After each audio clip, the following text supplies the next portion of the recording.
Bhante doctor Vijay Anand, मैं ज़िला अलीगढ़ से हूँ। मेरी जन्मभूमि जल्लूपुर सीहोर है। मैं यहाँ संगम विहार बुद्ध विहार पर यहाँ वर्षावास के समय पर रुका हुआ हूँ।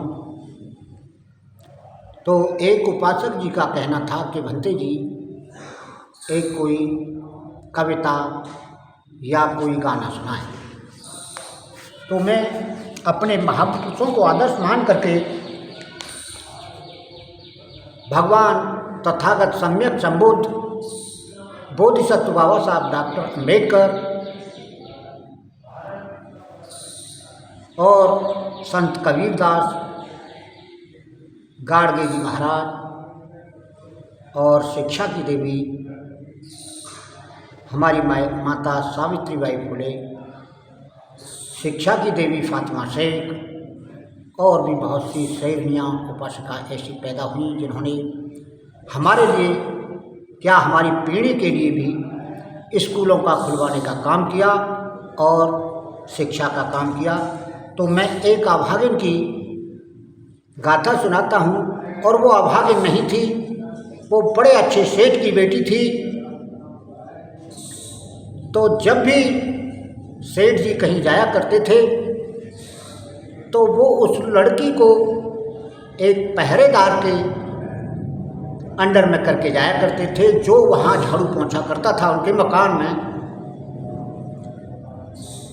तो एक दिन ऐसा होता है, उसकी शादी नहीं हुई थी और शादी लायक भी थी। तो सेठ जी के न होने पर एक बहुत बड़ी घटना घटी गई कि सेठ जी ने जब वापस आए तो अपनी कन्या नहीं मिली घर पे, तो उसे ढूंढते डोले। तो कवि ने क्या लिखा है, एक अभागिन की कहूँ प्रियवर में दास्तान, कैसे वह पागल हुई कोई सुनिए देकर ध्यान। लोग क्या कहते थे, पागल है पगली डायन है, कह रहे सभी थे नर नारी। रोती चिल्लाकर लोगों से अब तुम सबकी आई बारी। भाई माँ बापों से मैंने पति बच्चों को भी खाया, हर पड़ी देख कर ये कह कर अब तुम सबका नंबर आया। ये सभी जानते भली भांति वह नगर सेठ की थी लड़की, पर हाल हुआ उसका कैसे अब मैं तुमको समझाऊंगा। उसके बचपन की नादानी का अवगत तुम्हें कराऊंगा। सेठ जी सोच रहे थे कि हम अपनी बेटी की शादी अच्छी धूमधाम से करूंगा। नगर सेठ सोच रहे थे जब वर की वह खोज, ऐसा पर ढूंढूं लली मेरी सदा उड़ा में मौज। जब लड़की के लिए सेठ जी ने कोई बर नहीं ढूंढ पाया था, तब उसकी पुत्री ने उसको भारी कमाल दिखाया था। सोच रहे थे सुता के और मैं पीले कर दूं हाथ, लेकिन वो चलती बनी कोई निज प्रेमी के साथ। प्रेमी के साथ गए उसको जब बरस दूसरी आई थी, तब एक पुत्र का हुआ जन्म उसने अति खुशी मनाई थी। तो उसके एक पुत्र पैदा हो जाता है। सेठ जी को थाम मिलती है कि हमारी लड़की उस गांव में रहती है और यहाँ जो नौकर था वो उसको ले गया। धीरे धीरे सेठ जी ने खबर मिलाई। जब उस ले जाने वाले लड़के को ये खबर मिली तो वहाँ से वो चलते हैं कि चलिए यहाँ से। तो जंगल में पहुँच जाते हैं। जंगल में पहुँच करके इधर आंधी और तूफान, बारिश होने की संभावना थी।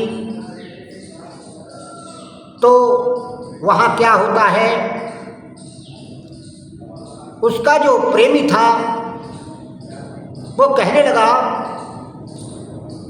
कि मैं अभी इंतजाम करता हूँ, ये जंगल है, यहाँ बचने का उपाय सोचेंगे। तो वो एक झाड़ी में घुस जाता है और अपनी अर्धांगिनी को ये बोलता है, अच्छा तुम ठहरो प्रिय यहीं, मैं खोज लगाने जाता हूँ। घबराना मत मेरी प्राण प्रिय, मैं शीघ्र लौट कर आता हूँ। तुम घबराना मती, मैं अभी तुम्हारा इंतजाम करके लौटता हूँ। तो वहाँ झाड़ियों में घुस जाता है। काट काट कर झाड़ियाँ था जब रहा बिछाए, आजी पलक झपकते डस लिया कोई विष कर रिसने खाए। विष कर रिसने जहाँ उसे काटा, वह बोल न पाया एक बार।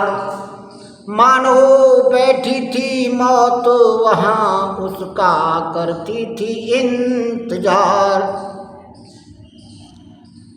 कुछ देर हुई उसको ज्यादा, तर बढ़ते देखा अंधकार। होकर भयभीत पुकार उठी वो अपने पति को बार बार, जल्दी आओ मेरे प्राणनाथ, इतनी क्यों देर लगाते हो। क्या गए रास्ता भूलना तो इसलिए नहीं आ पाते हो। झाड़ियों में घुस जाती है। उसको मरा हुआ देखकर उसके होश बिगड़ जाते हैं और बुरी तरह से ईंट पत्थर मारती है, डाहिन बन जाती है, पागल हो जाती है और वो चलती है अपने वतन के लिए।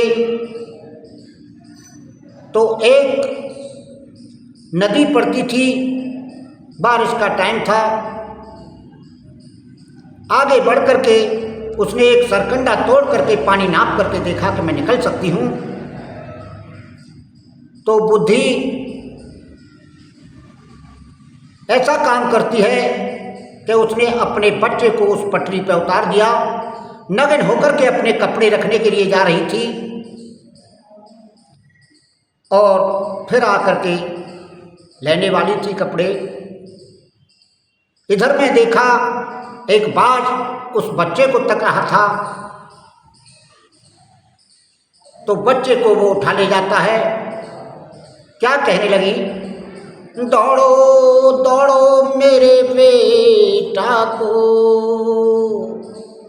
बाज उठा ले जाता है, बाज उठा ले जाता है, वो नोच नोच कर खाता है। एक किसान वहाँ हल चला रहा था, उसकी आवाज़ सुन करके उसने एक ढेर फेंक दिया ऊपर को। बच्चा गिर जाता है और बच्चा मर जाता है।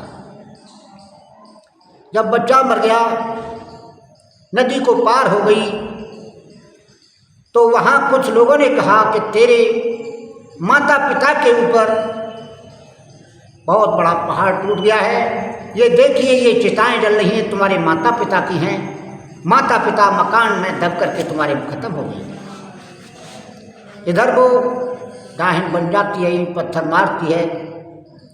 वहाँ किसी ने कहा बेटी तेरा कहीं गुजारा नहीं होगा, कहीं तुझे शिक्षा नहीं मिलेगी, बुद्ध के आश्रम पे चली जा, वो तुझे ज्ञान देंगे। वहाँ आती है, रोती रोती बुद्ध को नमन करती है, बहुत रोती है। बुद्ध ने कहा बेटी रोने धोने से कुछ नहीं होता, पाप पुण्य का जो कर्म होता है वो सबको ही मिलता है, कोई बात नहीं, धैर्य धरो। भगवान मैं कैसे जी सकती हूँ, मेरा न कोई घर न बाहर। तो भगवान ने कहा बिल्कुल शांत हो जाओ, अपने मन को कंट्रोल में करो। उसने अपने मन को कंट्रोल में किया। भगवान ने उससे कहा बेटी मुँह से बोल देना बुद्धं शरणं गच्छामि, बुद्धं शरणं गच्छामि, धम्मं शरणं गच्छामि, धम्मं शरणं गच्छामि, संघं शरणं गच्छामि, संघं शरणं गच्छामि। तो उसने लड़की ने इस बात का उत्तर भगवान को पूछा कि भगवान ये क्या है। भगवान ने इसका उत्तर बताया। उत्तर बताने के बाद उसको अच्छा लगा, ध्यानास्थ हो गई। भगवान ने कहा कि ठीक है बेटी, लो, कोई संसार में ऐसा व्यक्ति नहीं है, सबके यहाँ मृत्यु होती है, कोई बहाना होता है। लो ये आज से मैं तुम्हें प्रवचित करता हूँ अपने धर्म में। तो उन्होंने वो लड़की नगर सेठ की अपने धर्म में प्रवचित की थी। भवतु सर्वमंगलं रक्षन्तु सर्वदेवता सर्वबुद्धानुभावेन सदा सोऽधि भवन्तु ते इच्छितं पचितं तुह्यं क्षिप्रमेव समेज्यतु सर्वरोगो विनश्यतु मा ते भवतु अन्तरायो सुखी दीर्घायुको भव।